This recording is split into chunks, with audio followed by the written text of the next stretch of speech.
دعا ہے تعلیم قرآن عام ہو جائے، اونچے سے اونچا پرچم اسلام ہو جائے۔ پہلے بھی میں نے ایک ویڈیو بنائی ہے اس موضوع پہ، اس کی جو ہے نا لنک میں ڈسکرپشن کے اندر دے دوں گا، آپ اس کو لازم سنیں۔ تو تلفظ کی بات میں کی ہے، آج بھی قرآن پاک کے تلفظ کے بارے میں بات کروں گا۔ آپ کے سامنے میں ایک مثال رکھتا ہوں، عین اور حمزہ اور الف بھی بولتے ہیں، اس کی مثال سامنے رکھتا ہوں۔ علم القرآن، اللہ تعالیٰ نے قرآن کی تعلیم دی۔ عین کے ساتھ پڑھیں گے تو معنی بنتا ہے اللہ تعالیٰ کی ذات نے قرآن کی تعلیم دی۔ اگر اس کو علم القرآن پڑھیں تو معنی بنے گا اللہ تعالیٰ نے قرآن کی تکلیف دی، لہذا بہت ہی غلطی ہے، ہم نے اس کو صحیح کرنا ہے، یعنی عین اور حمزے کے اندر ہم نے فرق کرنا ہے۔ دوسری بات اسی طرح ان اللہ شاکر علیم، یعنی عین کے ساتھ بے شک اللہ تعالیٰ قدردان اور خوب جاننے والا ہے، اس کا یہ معنی ہے۔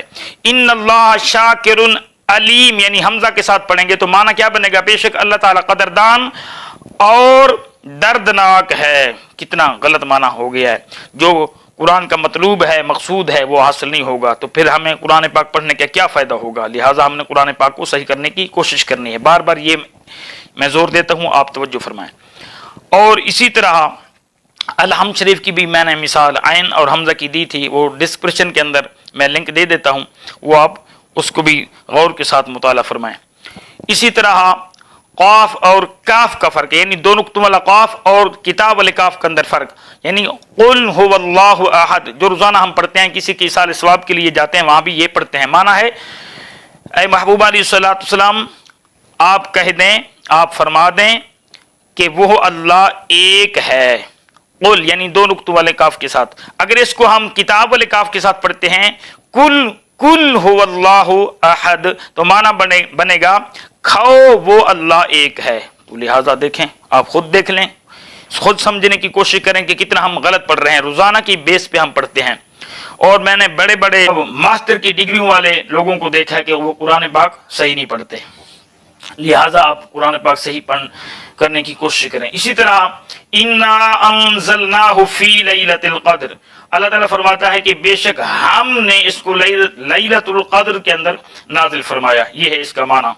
تو اگر ہم اس طرح پڑھتے ہیں انا انزلناہ فی لیلۃ القدر، انا انزلناہ فی لیلۃ القدر، یعنی نہ تو پہلا جو نون ہے اس کو ہم کھینچتے ہیں اور پھر آگے انزلناہ فی لیلۃ القدر، اس کو انزلناہ نون کے اوپر جو کھڑی زبر ہے اس کو نہیں کھینچتے تو معنی کیا بنے گا؟ بے شک عورتوں نے قرآن پاک کو لیلۃ القدر کے اندر نازل کیا۔ یہاں جمع مؤنث غائب کا صیغہ بن جاتا ہے، بحث فعل ماضی ثلاثی مزید فیا بے حمزہ وصل صحیح اسباب افعال سے یہ مؤنث کا صیغہ بن جاتا ہے، یعنی عورتوں کا صیغہ بن جاتا ہے۔ آپ کو میں سمجھانے کے لیے کہوں، یہ اللہ تعالی نے خود نازل قرآن پاک نازل فرمایا ہے۔